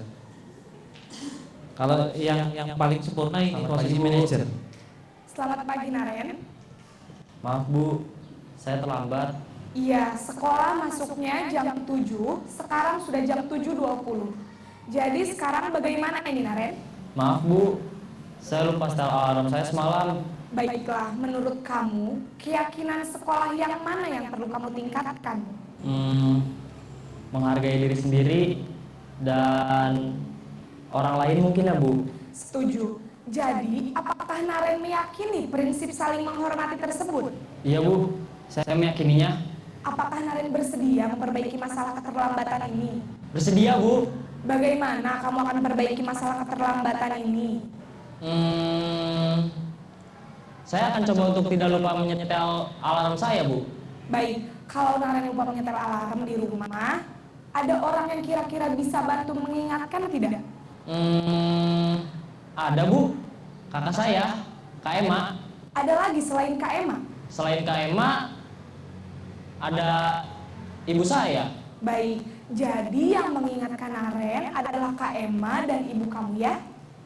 Kira-kira akan mulai setel alarm kapan nih, Naren? Setelah pulang sekolah, akan segera saya lakukan. Baik, jadi Naren akan setel alarm untuk bangun besok pagi dan akan diingatkan oleh kakak dan ibunda Naren ya. Ada lagi yang mungkin perlu dilakukan, Naren, agar tidak terlambat bangun lagi? Tidak ada, Bu. Baik, Naren, terima kasih untuk kerjasama kamu. Sekarang kamu perlu kembali ke kelas untuk belajar. Baik, Bu. Terima kasih. Posisi manajer adalah posisi kontrol yang disarankan untuk membimbing murid memiliki sikap disiplin yang positif, yaitu murid yang mandiri, bertanggung jawab, dan dapat memecahkan masalah. Tujuan dari posisi ini adalah agar murid dapat berefleksi atas tindakannya. Guru akan dengan tulus memberikan pertanyaan-pertanyaan bermakna, sehingga membuat murid dapat belajar dari kesalahannya dan mencari sebuah solusi untuk menyelesaikannya. Ibu dan Bapak guru hebat, setelah mengamati adegan kelima posisi kontrol tadi, kira-kira posisi mana yang paling ideal? Posisi mana yang dapat menunjang motivasi intrinsik murid? Ya, tentu posisi manajer. Posisi ini memang posisi ideal yang ingin dituju setiap pendidik. Pada posisi inilah, guru dapat menerapkan disiplin positif yang berpihak pada murid, yang memerdekakan murid. Perjalanan seorang pendidik tentunya tidak mudah untuk sampai pada posisi seorang manajer. Namun, tujuan kita pasti, yaitu menciptakan murid-murid yang mandiri, merdeka, dan bertanggung jawab. Semoga penggambaran 5 posisi kontrol yang telah diperlihatkan ini dapat menjadi ajang refleksi bagi kita semua, agar dapat terus mengasah dan menerapkan disiplin positif yang memerdekakan murid. Mari terus berlatih dan bersemangat. Selamat menerapkan. Salam dan bahagia Ibu dan Bapak Guru hebat. Oke, dari 5 posisi kontrol mana yang Bapak Ibu sudah terapkan? Semuanya sulit. Tergantung situasi. Tapi kalau mungkin kalau posisi yang keempat itu misal ini ya, misal pemantau ini kita sebenarnya sudah, karena ini ada konsekuensi. Terus kalau posisi teman, kalau kita sebagai akrab itu sebetulnya pernah nggak Bapak Ibu? Pernah ya? Pernah ya. Tapi kalau untuk posisi manajer ini tuh kayaknya belum ya. Karena untuk mencapai posisi manajer ini kita harus menggunakan segitiga restitusi. Nah, segitiga restitusi ini merupakan sebuah dialog ya. Dialog yang tadinya untuk memperbaiki diri seseorang dari kesalahan yang diperbuat sehingga dapat termotivasi untuk belajar dari kesalahan dan untuk menciptakan budaya positif di lingkungan sekolah atau lingkungan kelas. Tadi di video tadi itu kan yang pertama itu nilai keyakinan kelas ya. Berarti kalau kita mau menuju ke posisi yang paling baik, menuju posisi manajer, berarti kita harus membuat keyakinan kelas terlebih dahulu. Padahal kita itu tahapnya masih membuat peraturan kelas.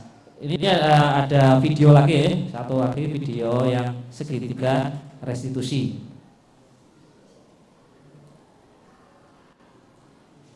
Ada 2 video Bapak Ibu. Salam dan bahagia Ibu dan Bapak Guru hebat. Pada video kali ini kita akan membahas tentang salah satu program disiplin positif yang diterapkan di lingkungan sekolah yang dikenal dengan nama restitusi.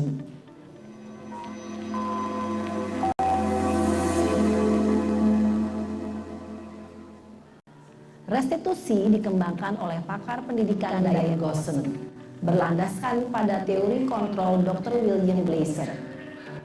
Segitiga restitusi adalah suatu proses dialog yang dijalankan oleh guru atau orang tua agar dapat menghasilkan murid yang mandiri dan bertanggung jawab. Pada saat guru di posisi manajer, aspek yang dikembangkan pada murid adalah motivasi intrinsik, sehingga penanaman nilai-nilai kebajikan dapat tumbuh dan berkembang menjadi suatu kebiasaan positif yang akhirnya membentuk karakter murid. Proses dialog ini terdiri dari 3 langkah yang digambarkan pada ketiga sisi pada segitiga restitusi. Sisi pertama adalah menstabilkan identitas. Sisi yang kedua adalah validasi tindakan yang salah. Dan sisi yang ketiga adalah menanyakan keyakinan. Ibu dan Bapak Guru, berikut ini akan ditunjukkan bagaimana seorang guru berada dalam posisi manajer menggunakan penerapan segitiga restitusi.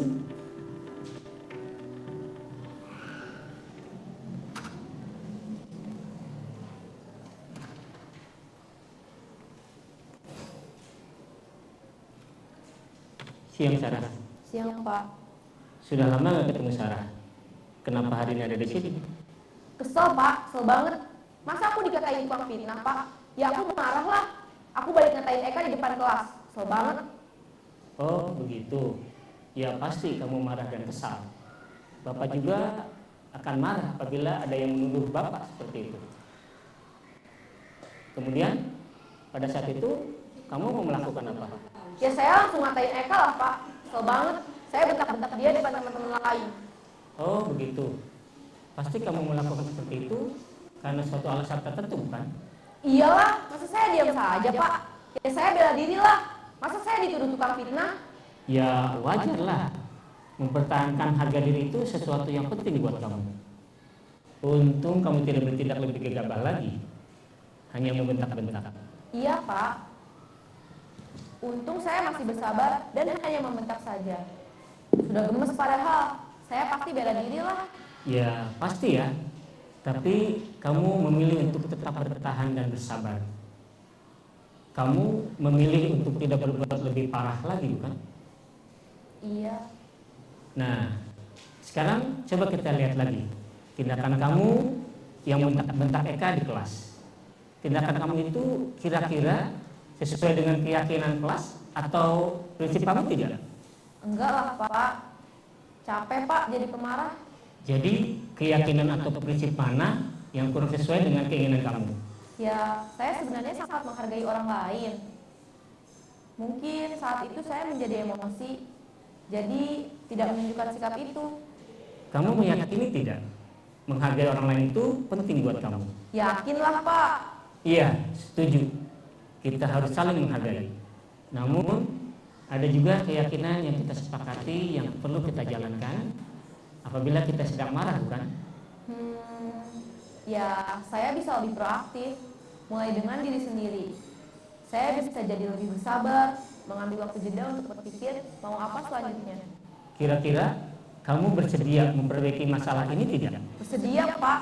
Kalau kamu memperbaiki masalah ini, kamu akan menjadi orang seperti apa? Saya akan menjadi orang yang bertanggung jawab kali ya Pak. Dan senantiasa proaktif. Iya, menurut kamu bagaimana rasanya menjadi orang seperti itu? Ya nyaman lah, bangga bisa bersabar dan menahan diri.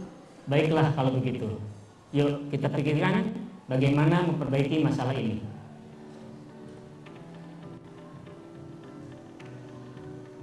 Ini nilai keyakinan kelas berarti saling menghormati Ibu nggih. dan Bapak guru hebat. Ya. Baru saja kita Bentak-bentak. menyaksikan contoh bagaimana seorang guru berada dalam posisi manajer menggunakan penerapan segitiga restitusi. Mari kita bahas satu persatu. Pada sisi pertama, menstabilkan identitas berdasarkan pada prinsip bahwa membuat kesalahan adalah bagian dari proses pembelajaran. Sisi pertama dari segitiga ini berperan menggeser identitas murid dari identitas gagal ke identitas sukses. Murid yang sedang bertingkah laku yang tidak pantas atau menarik diri saat itu sedang mengalami identitas gagal. Bila kita mengkritiknya, maka posisinya tidak akan berubah. Kita bisa mengajukan pernyataan-pernyataan ini.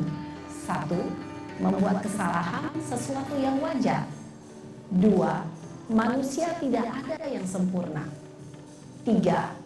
Kita bisa memperbaiki masalah ini. 4. Saya tidak menanyakan kesalahannya. Saya lebih fokus bagaimana memperbaiki masalah ini. 5. Apakah saat ini kamu tengah menjadi orang yang baik untuk dirimu sendiri? Pada sisi kedua, validasi tindakan yang salah berlandaskan pada prinsip bahwa setiap perilaku berupaya memenuhi suatu kebutuhan tertentu.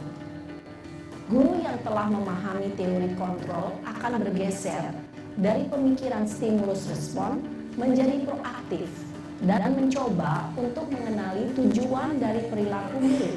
Mengenali dan mengakui kebutuhan murid ini dapat memperbaiki hubungan dengan murid tersebut. Pernyataan atau pertanyaan bisa disampaikan dengan nada suara tidak menghakimi atau memojokkan, sehingga dapat mengembalikan murid pada posisi positif. 1. Kamu bisa saja bertindak lebih gegabah lagi dari ini. 2. Kamu bukan melakukannya tanpa suatu alasan tertentu. 3. Kamu melakukannya karena mempertahankan sesuatu yang penting bagimu. 4. mungkin kamu bisa mempelajari suatu perilaku baru yang lebih efektif. Bersediakah kamu mempelajarinya? Selanjutnya, kita akan simak sisi terakhir, yaitu menanyakan keyakinan. Teori kontrol menyatakan bahwa pada dasarnya kita termotivasi secara intrinsik. Pada saat perilaku yang salah telah divalidasi dan identitas sukses telah stabil, maka murid telah siap mengaitkan keyakinan-keyakinannya dengan tindakannya yang salah dan pemikirannya telah bergeser ingin menjadi orang yang dituju. Pertanyaan-pertanyaan ini dapat mengaitkan keyakinan-keyakinan yang dianut murid. 1. Sebagai keluarga atau kelas, apa yang kita yakini? 2. Nilai-nilai apa yang telah kita sepakati? 3. Seperti apa gambaran sebuah kelas yang ideal bagi kamu? 4. Kamu ingin menjadi orang seperti apa?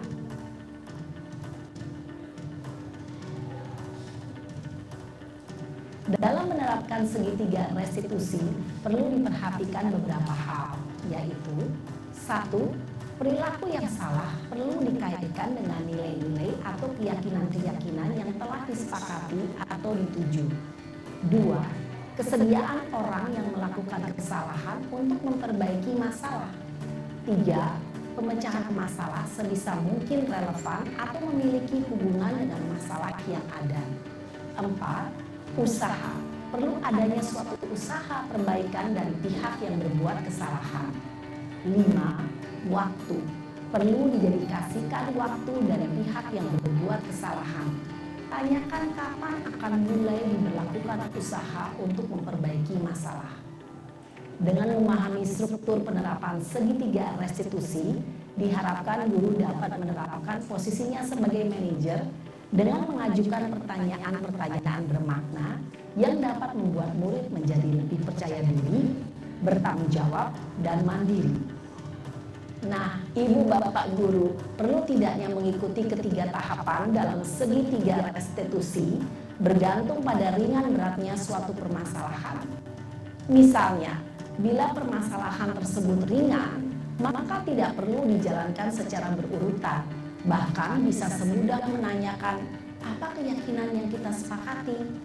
Dengan menjalankan segitiga restitusi, dengan mengajukan pertanyaan-pertanyaan bermakna, diharapkan murid menjadi lebih kuat secara pribadi, dapat membuka wawasan murid agar dapat menyelesaikan permasalahannya sendiri, semakin percaya diri, mandiri, dan merdeka. Salam dan bahagia, Ibu Bapak Guru hebat. Salam.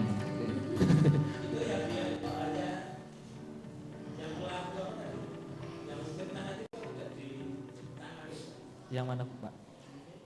Yang fitnah tadi itu betul-betul fitnah tidak itu. Maksudnya saya di PP kok saya membentak-bentak kata fitnah.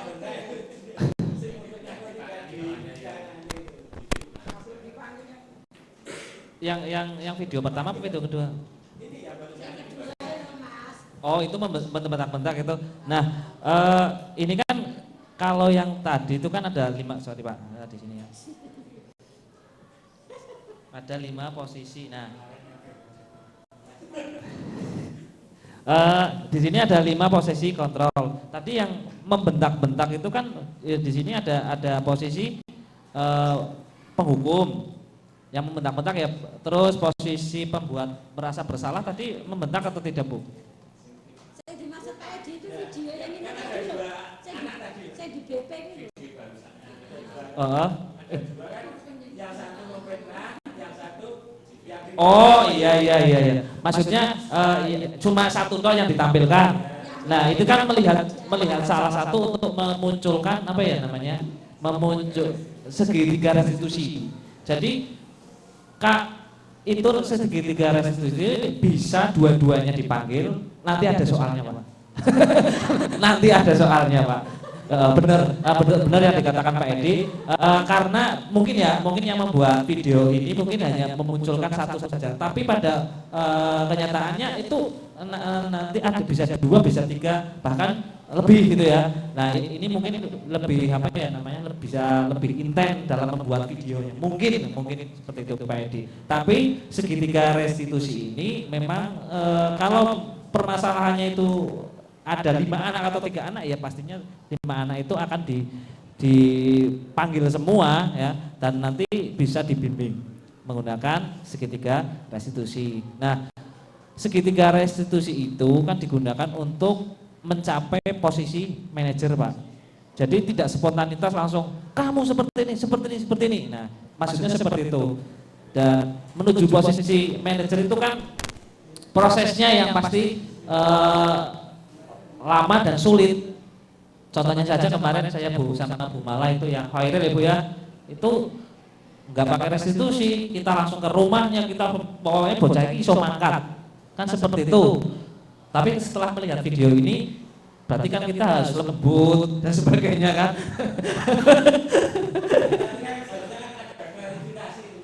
Iya.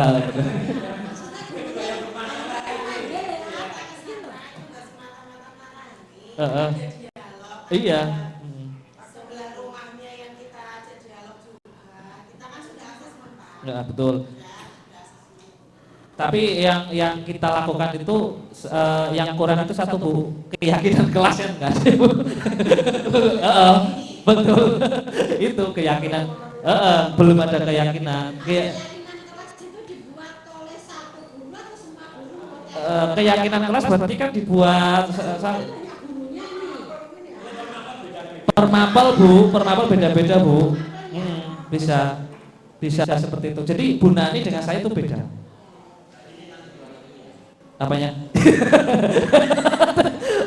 Ini cerdas mohon maaf apa namanya Pak memberikan komentar di dalam not ya, not ini terus nanti ditempel dari video tadi. Setelah itu membuat peraturan kelas. Pak sudah tahu. Yang 2 Bu, ada yang ini kan 5 posisi kontrol sama segitiga restitusi. Segitiga restitusi itu sebenarnya untuk membantu guru mencapai posisi manajer. Kalau sebagai penghukum, sebagai posisi membuat merasa bersalah, posisi teman, itu tidak menggunakan restitusi. Segitiga restitusi, maaf. Karena restitusi sendiri itu artinya berdialog, berdialog. Menghukum juga restitusi, tapi bukan segitiga. Jadi ada restitusi dan segitiga restitusi. Komentar tentang 2 video itu.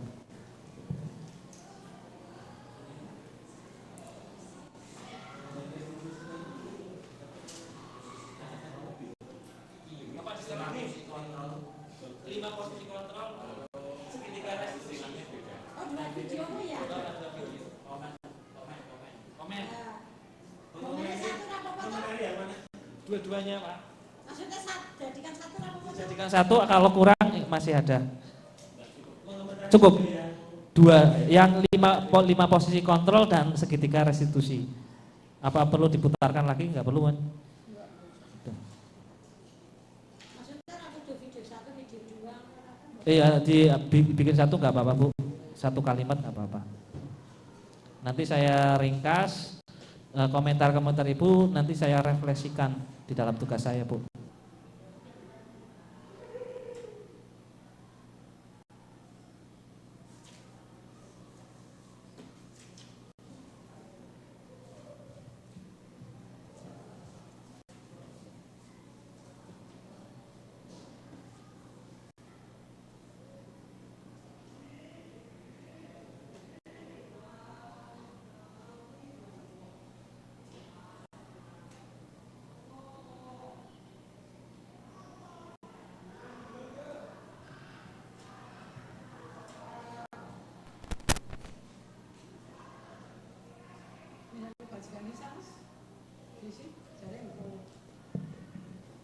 Bapak Ibu kalau sudah selesai membuat peraturan kelas, berarti nilai keyakinan kelas itu pasti mengerucut. Maksudnya seperti ini, semisal tepat waktu itu masuknya nilai kebijakannya, kebajikannya apa Bu? Disiplin ya. Nah Bapak Ibu bisa mengkerucutkan yang disiplin, peraturan kelas itu yang disiplin itu apa saja. Misal memakai apa namanya, menggunakan baju rapi, disiplin atau bukan Bu? Disiplin ya. Rajin atau disiplin Pak Bu? Disiplin ya. Adanya rajin ya Bu? Berprinsip.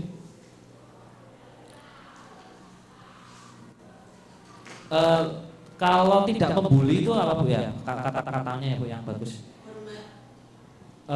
Aturannya Bu, maksudnya tidak membuli itu. Tidak membuli ya Bu ya? Tidak ada perundungan ya.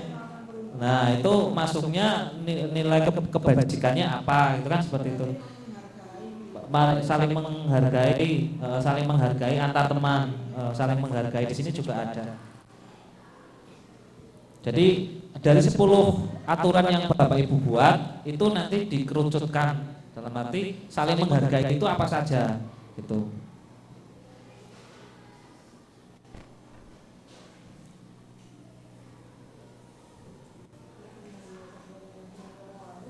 Hah?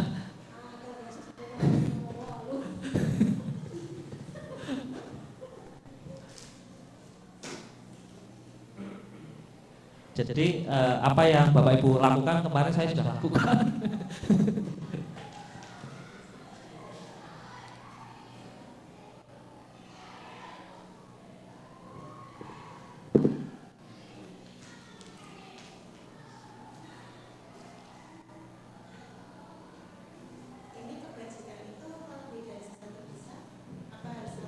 Tidak ada guru, maka mereka akan mengusulkan Bu Eni menjadi guru pengganti. Jadi Ibu Eni tidak jadi dimarahi. Jadi Ibu Eni tetap menggantikan Bu Santi kalau terjadi, bukan Bu Santi ya, kalau ada guru yang sakit atau tidak bisa hadir, Bu Eni tetap bisa menggantikan guru tersebut. Yang kedua berarti tadi yang pertama kan sudah dijawab. Yang kedua, menurut Anda apakah restitusi yang diusulkan Vivi dan Natali sudah sesuai dengan pelanggaran yang dibuat? Apakah langkah-langkah restitusi yang telah diusulkan mereka?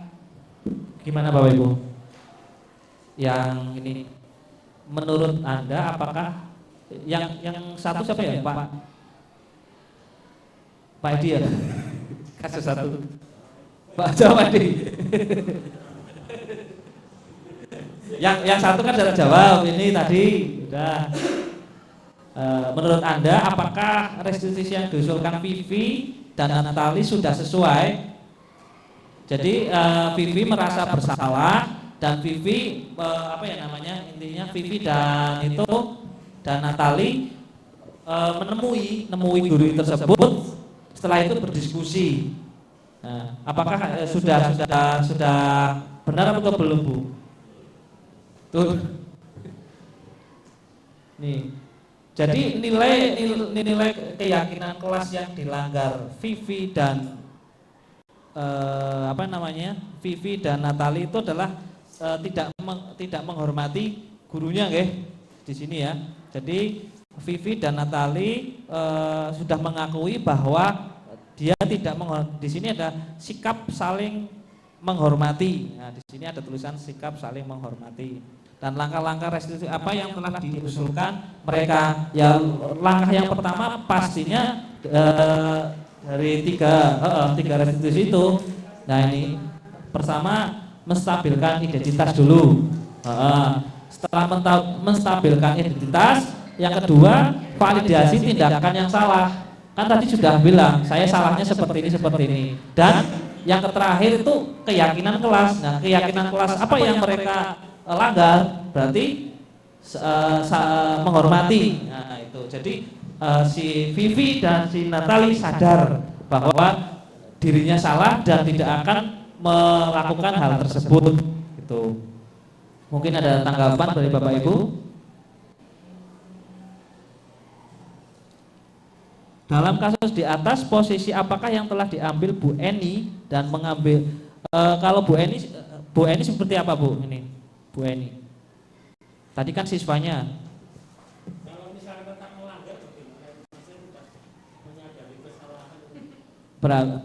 Kalau tetap melanggar berarti kan kita sebagai seorang pendidik kan tidak bisa menerapkan yang segitiga restitusi itu, Pak.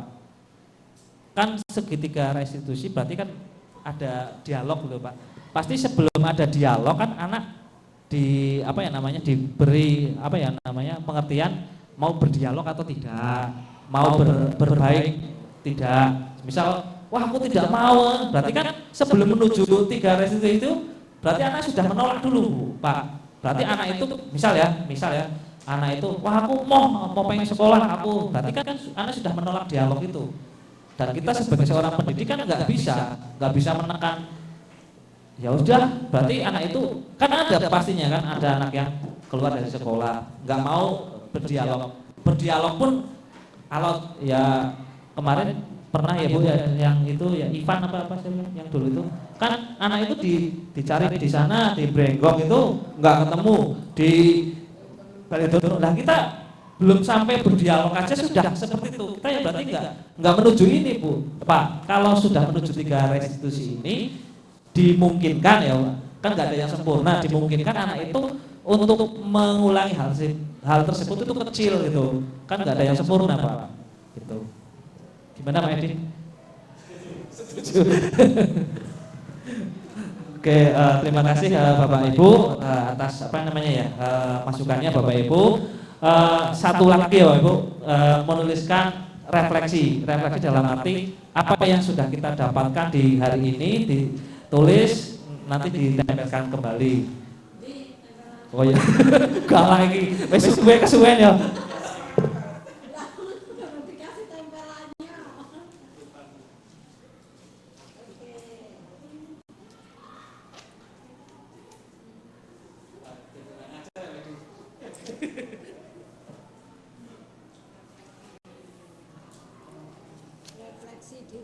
Refleksi diri.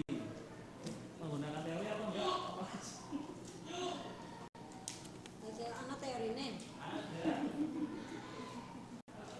Kita kasihkan teorinya yuk. Teori refleksi diri ada.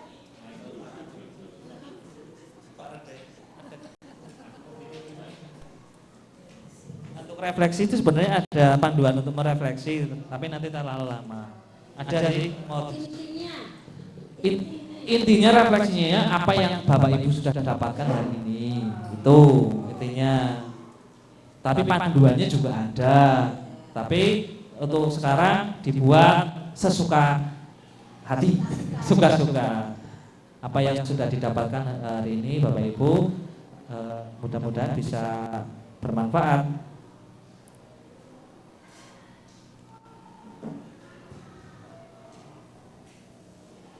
Untuk aturan peraturan dan itu sudah selesai ya Bu? Oke. Itu Bu diimplementasikan Bu Bapak Ibu? Enggak.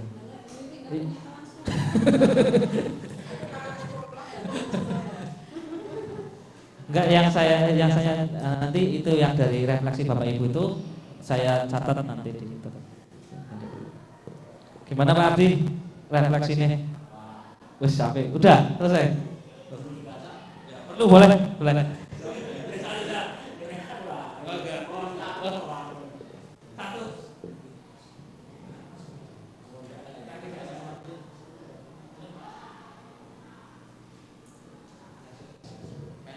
Singkat, padat, jelas. Mas, motivasi intrinsik adalah motivasi yang kita harapkan hingga artinya kita tidak perlu adanya hukuman pada siswa.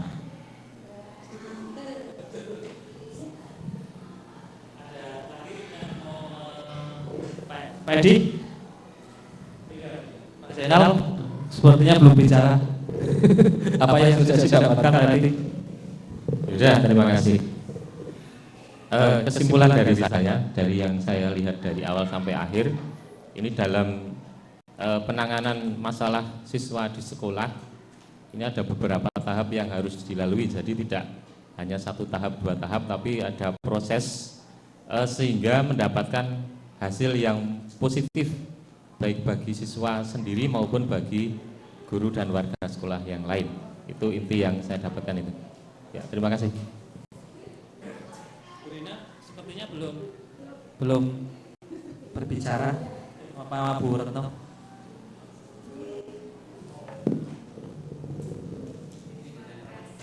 Menurut saya untuk menghadapi atau menyelesaikan masalah yang kita temui pada siswa, memang kita menurut saya ya perlu menerapkan segitiga restitusi tersebut, yaitu kita mengadakan dialog, kemudian kita memberi motivasi, ya, belajar dari kesalahan, kemudian di samping kita memotivasi, kita juga harus menciptakan anak itu untuk membudayakan positif di lingkungan sekolah, ya, dengan adanya yaitu keyakinan kelas, itu yang perlu ditekankan untuk menyelesaikan masalah siswa yang kita hadapi. Begitu, terima kasih. Bu Nani? Ya. Bu Retno? Bu Mala? Oh, Pak Edi. Ya, terima kasih Mas Digo. Kalau saya mungkin ini ya, Mas, saya sebagai guru kan berarti kita harus siap menghadapi beberapa macam keberagaman siswa ya, yang ada yang baik sekali dan ada yang sangat baik sekali. Oleh karena itu ya tentunya kita harus bisa bersikap ya, bisa memotivasi lah ya kepada mungkin keberagaman siswa tadi, sehingga mungkin siswa yang mengalami tadi ada beberapa permasalahan, kita bisa tidak memberikan mungkin malah memberikan motivasi ya, sehingga motivasi yang kita berikan itu malah bisa meningkatkan kemampuan siswa, dan nantinya di kehidupan selanjutnya, maksudnya di masyarakat selanjutnya itu bisa malah semakin menjadi baik. Dan mungkin bagaimana kita nantinya itu bisa memberikan bisa menginspirasi, mungkin apa yang kita lakukan itu malah bisa menimbulkan memotivasi siswa lah ya, menjadi menginspirasi siswa lah, sehingga selamanya siswa itu bisa mengingatkan apa-apa yang kita lakukan dengan baik tadi. Itu saja Mas Ibu.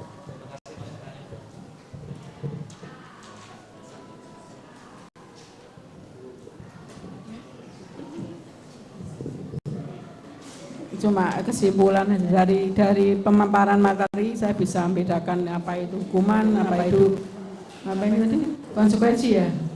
Terus juga dapat mengetahui langkah-langkah untuk mengatasi permasalahan yang ada di siswa, yaitu yang saya simpulkan tadi, ada posisi sebenarnya yang agak cocok, itu posisi pemantau sama manajer ya.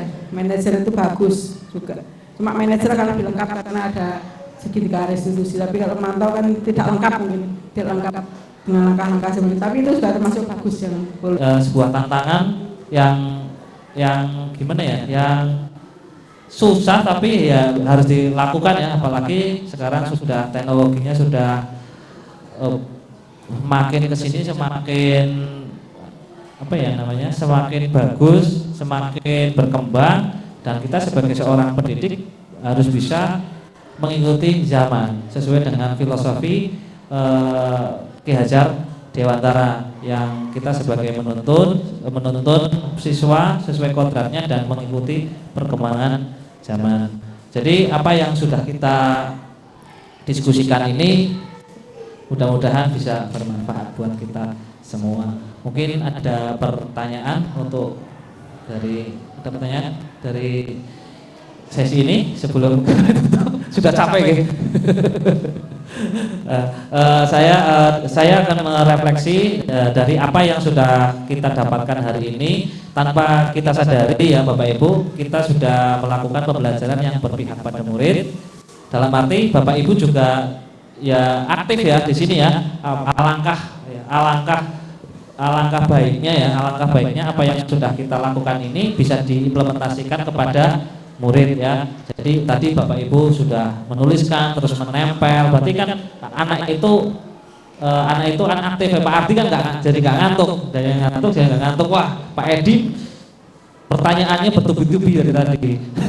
Berarti kan kalau kita menerapkan kepada siswa itu aktif, tanya, penasaran.